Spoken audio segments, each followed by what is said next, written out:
So it's an interesting question to think about when a company has proven its technology or if we think it's going to be successful. If we're looking at a technology company, we look to see if there's a first application, and if the technology is perhaps not quite ready to go into the market, we look for validation from prospective customers.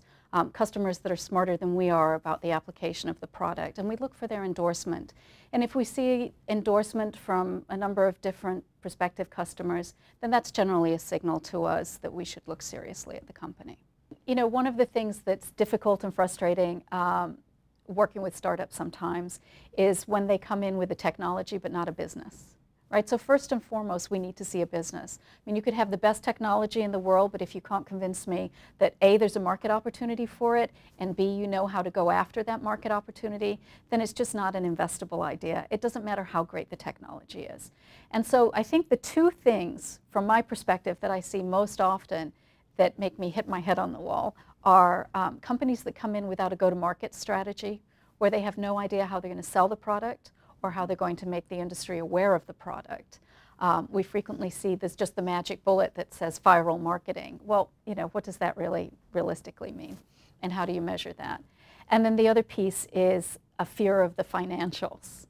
And so invariably, the first time I see an investor pitch, there's no financial slide that tries to project revenue and expenses. I mean, it's really important that you have an understanding of your business model, how you're going to price and sell the product that you make, and then what that's going to translate to in revenues and expenses over time.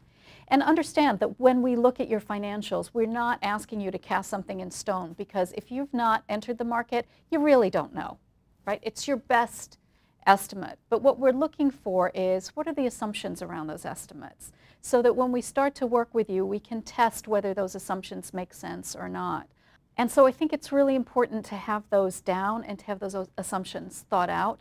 And it's quite acceptable to say, you know what, these are our best estimates given what we understand at this point in time about our market and our landscape. And that's terrific. I think the fact when companies come in without that, you just can't even begin a conversation.